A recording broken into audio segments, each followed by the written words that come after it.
Hey everybody, it's Sharon coming to you live. We're back for our orchard update. This is number 3. So I'm out in the orchard with my dad. We came up on the hill. So we've got some trees that are pretty close to full bloom. So we're going to walk over here. And you get a good shot of the valley up here. So a lot of people don't see. Down below there you'll see we have some of those fields. My dad plowed those right before it started raining incessantly again. Hey Tiana. So that's where we have our vegetables. You're looking south over this way. You're looking south towards Pine Island. Yep, you can see the mountain again. This is a good thing. You can get a rough idea what landscape we have to deal with. Look how this mountain drops off here. There you go. There's a good shot of going down the hill.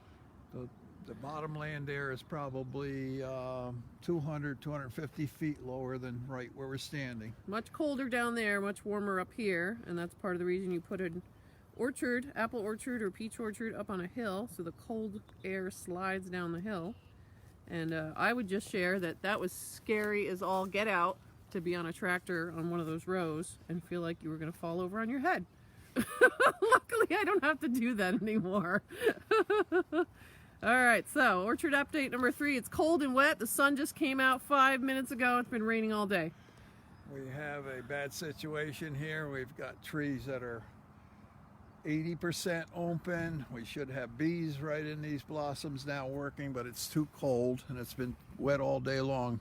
Honeybees are particular about when they fly. They keep strict hours. They start at 9, they quit at 5. And then they just play cards, right, in the hive? And they have a happy hour at 5, I hope. Anyway, this is a empire tree behind us, and it's about 80%. You can see here's one bud that isn't completely opened. There's your 5 out. These 3 guys are still cuddled up here. In fact, there's 4 cuddled up.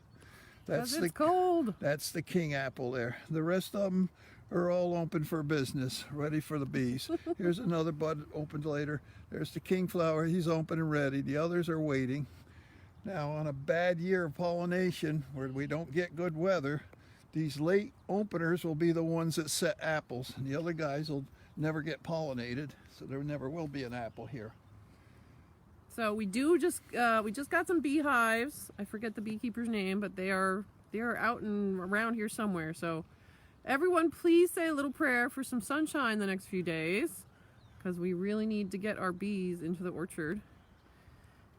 Anything else you want to add? We're counting on our wild bees to really do the heavy lifting out here. They are stronger bees, and they fly in colder weather, and they are very quick. They go from blossom to blossom, bing, bing, bing, bing, whereas a honeybee kind of fools around trying to get all the pollen he can out of the blossom. Right, very focused on Wild bees do not store pollen. They do not make honey. There you go. Just a 1 year. They last 1 year, they lay eggs, and that's the following generation. So tonight it's supposed to be, actually 6 in the morning, it's supposed to be 32. So how does that impact? 32 isn't going to hurt anybody. Okay, this is good. Maybe a marginal, maybe 10th of 1%. When we get down in the 20s, then it gets a little scary. Yeah. A few years ago, it got down into the teens, and we thought every apple in the Hudson Valley would be wiped out, and there was a crop anyway. So it's even the experts don't really know what's going on, these low temperatures. So we need some sunshine, we need some warmth, we need the bees to get busy. See how the tree has put on a lot of, these are just leaf buds, but all these leaves have popped out to supply the energy to make this blossom. These blossoms take a lot of energy out of the tree, and these guys supply some of that energy by supplying the roots. Okay. All right, hit us up with your questions. You got another you're adding? Whatever you want to add on to this, I can help you out with questions if you just send them in. Marty says, "Hey Art, looking good." Thank you, Marty. We know he's looking good. His birthday's coming up, by the way, everyone. May 2. He'll be a very spry 86. Is that possible? I don't know how that's possible. No, it isn't possible. All right, so give us some questions, give us some thumbs up, give us some loves, and put the energy out for some sunshine. There's the sun came out for a second. Very pretty view here.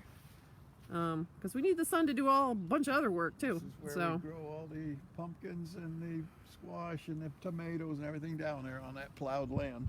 Yes. That's the old Wallkill River down there. That's the original bed of the Wallkill River right below us. And you can see how high it is right now. All right, we're going to check out. Everybody have a nice Sunday evening. Thank you for the birthday wishes. And we'll be back with you soon. It's always fun to see when the blossoms basically turn into apples. Little itty bitty bitty apples. All right, take care everybody. Talk to you next time.